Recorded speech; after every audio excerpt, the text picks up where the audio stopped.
राधे राधे दोस्तों, आपका स्वागत है आपके चैनल जिसका नाम है भारत की कहानियाँ।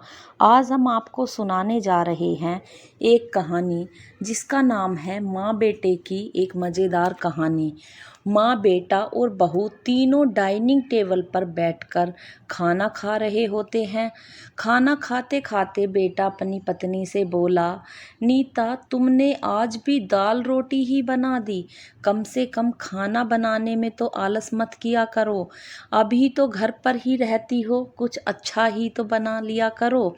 नीता बोली, बनाने वाली तो मैं सूजी का हलवा थी, लेकिन सूजी आई नहीं। मैंने कल ऑर्डर कर दी थी। कोई बात नहीं, कल बना दूंगी। किचन में कुकर की सीटी सुनाई देती है और खाना खाते खाते नीता किचन में चली जाती है। किचन से वापस आकर डाइनिंग टेबल पर बैठते हुए नीता कहती है कि आलू पकने के लिए रखे थे, शाम को आलू की टिक्कियाँ बनाएंगे। उसकी सासू माँ भी यह सुनकर खुश होती है। नितिन बीच में बोल पड़ता है, ये अच्छा है, दोनों बहुत मज़े करते हो, अपनी पसंद की चीज़ें बनाकर खाते हो। तभी डोरबेल बजती है। सुनीता फिर से खाने की टेबल से उठकर दरवाज़ा खोलने चली जाती है। दरवाजे पर डिलीवरी बॉय सूजी लेकर आया होता है। पार्सल लेकर अनीता फिर से डाइनिंग टेबल पर खाना खाने बैठती है। तब माँ बेटे से कहती है कि तू दरवाज़ा खोल देता, बेचारी को खाना खाते समय भी सुकून नहीं है। बेटा कहता है, सॉरी माँ, मैं नहीं उठ सकता, मुझे ऑफिस जाने के लिए देरी हो रही है। नितिन खाना खाकर ऑफिस की तैयारी के लिए अपने रूम में चला जाता है। कुछ ही सेकंडों बाद वो सुनीता को आवाज़ लगाता है, नीता, मेरी घड़ी कहाँ है? मिल नहीं रही। नीता खाना बनाते खाते उसे बताती है, अलमारी से ड्रॉयर में देखो। नितिन कहता है, नहीं मिल रही। नीता फिर एक बार खाने के टेबल से उठकर उसकी तरफ जाने ही वाली होती है कि सासू माँ उसे रोक लेती है और पहले खाना खाने के लिए कहती है। सासू माँ कहती है, बच्चा नहीं है, ढूंढ लेगा वह। थोड़ी देर बाद रूम से नितिन की आवाज़ आती है, मिल गई। डाइनिंग टेबल पर दोनों सास बहू एक दूसरे की तरफ देखकर मुस्कुराते हैं। अगले दिन सुबह सुबह नितिन अपने बेडरूम में कोई फाइल ढूंढ रहा होता है और उस फाइल को ढूंढने के चक्कर में उसने पूरा कमरा तहस नहस कर दिया होता है। नितिन बड़ा बड़ा रहा होता है, इस घर में कभी कोई चीज़ अपने ठिकाने पर मिलती ही नहीं है। इन दोनों औरतों को कोई काम नहीं है, इसीलिए हर चीज़ इधर की उधर करते रहते हैं। नीता अपने कमरे में आकर कमरे का बुरा हाल देखती है तो नितिन से पूछती है कि क्या कर रहे हो नितिन? नितिन कहता है, वह फाइल कहाँ है जो मैंने तुम्हें परसों दी थी? नीता तुरंत वह फाइल निकाल कर नितिन के हाथों में थमा देती है और उससे कहती है कि एक बार मुझसे पूछ लिया होता, तुम पूरा कमरा फैला के रख देते हो। नितिन उल्टा नीता को ही डांट देता है और कहता है, ठीक है, अगर पूरा कमरा फैला दिया है तो तुम्हें तो काम भी क्या है, यही कर लेना, यही काम पूरा दिन करते रहना। कभी कभी लगता है मुझे हाउसवाइफ से शादी ही नहीं करनी चाहिए थी। इतना बोलकर नितिन ऑफिस के लिए निकल जाता है। पति पत्नी की यह बातचीत माँ भी सुन रही होती है, जिसका नितिन को पता नहीं होता। अब माँ और नीता नितिन को सबक सिखाने के लिए प्लान बनाते हैं। अगले दिन सुबह सुबह जब नितिन नींद से जागता है तो नीता को चाय के लिए चिल्लाकर कह रहा होता है। पास ही में सोफे पर बैठी माँ उससे कहती है, नितिन, नीता नहीं है, वह अपने माँ के घर गई है, कोई ज़रूरी काम था। नितिन फ़ोन निकाल कर नीता को कॉल करने लगता है। तब माँ उसे रोकते हुए कहती है, फ़ोन मत कर, माँ के घर ही तो गई है, आ जाएगी 2-3 दिन में। नितिन फ़ोन रख देता है और माँ से कह रहा होता है कि माँ चाय। तभी माँ बोल पड़ती है, हाँ हाँ 2 कप बनाना, मैं भी पीऊँगी। मन से नितिन किचन की तरफ जाने लगता है चाय बनाने के लिए। तब मैं तो फिर से खड़े होते हुए कहती है, अरे बेटा रुको। नितिन को लगता है कि माँ उसे रोक कर चाय बनाने चली जाएगी, लेकिन माँ कहती है, मेरी चाय में थोड़ी चीनी कम डालना। नितिन चाय बनाकर लाता है और माँ और बेटा दोनों चाय पी रहे होते हैं। तब माँ बोलती है, अच्छी बनाई है, लेकिन नीता जो चाय बनाती है उसमें तुलसी की कुछ पत्तियाँ डाल देती है, उसका स्वाद ही अलग आता है।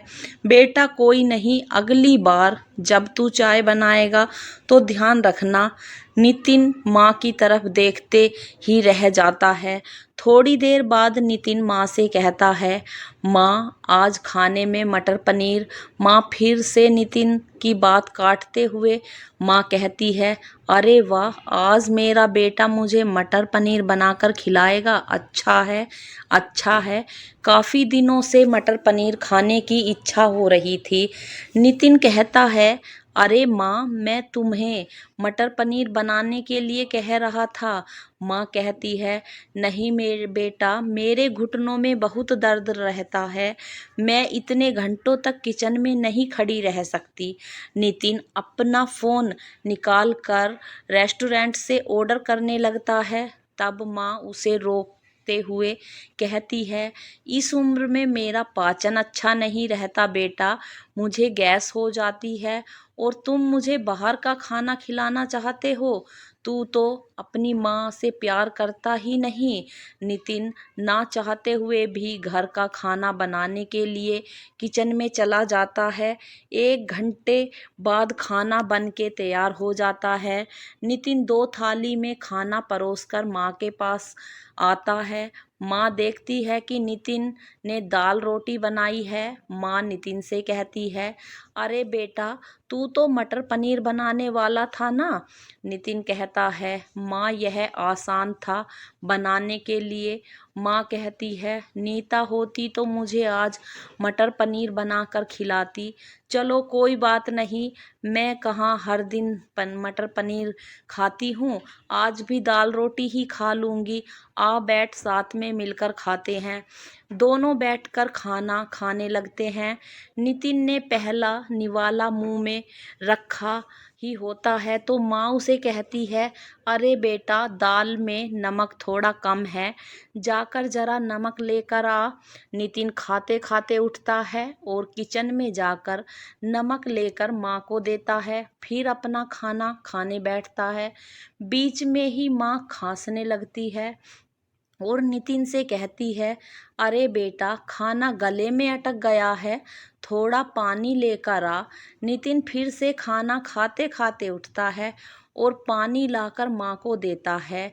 इन सब से नितिन के मुंह पर परेशानी साफ दिखती जा सकती थी। नितिन को अब महसूस भी हो रहा था कि जैसा बर्ताव वह नीता के साथ करता है उसे कितना बुरा लगता होगा। हालांकि नीता के मुंह पर कभी उसने शिकन नहीं देखी थी। माँ यही नहीं रुकी। खाना खा के हो जाने पर माँ नितिन को थालियाँ धोने के लिए कहती है। फिर माँ अपने बेड पर आराम करने लगती है। तब नितिन को चादर ओढ़ आने के लिए कहती है। उसके बाद जब नितिन रूम से जा रहा था तब उसे रोककर एसी कम करने के लिए कहती है। इन सब कामों से आप परेशान हो जाते हो लेकिन कुछ बोल नहीं पाता। अगले दिन सवेरे सवेरे नितिन खाना बनाने के लिए सब्जियां काट रहा होता है, लेकिन उसका ध्यान सब्जियों पर नहीं होता। वह नीता के बारे में सोच रहा होता है और पछतावा कर रहा होता है कि वह कितना गलत था कि हाउसवाइफ का काम आसान होता है। तभी बेख्याली में उसकी उंगली कट जाती है, उससे खून बहने लगता है और वह वॉश बेसिन में अपनी उंगली धोने के लिए चला जाता है। तभी नीता उसके पास आकर उसके हाथों में पट्टी बांधने लगती है। यानी कि नीता कभी माँ के घर गई ही नहीं थी। यह तो सास बहू का प्लान का हिस्सा था, जिससे वह नितिन से छुपकर उसी घर में रह रही होती है। नितिन नीता को देखकर काफ़ी खुश हो जाता है। नीता से कहता है, घर का काम हम दोनों मिलकर करा करेंगे। नीता पूछती है, ऐसा क्यों? नितिन कहता है कि मैं घर का काम सीख जाऊंगा और घर अगर हम दोनों काम करेंगे तो अच्छे से ही चलेगा। तो दोस्तों, आज की कहानी यहीं पर ख़त्म होती है। दोस्तों, अपना सपोर्ट बनाए रखिए। इस वीडियो को लाइक कीजिए, चैनल को सब्सक्राइब कीजिए। धन्यवाद।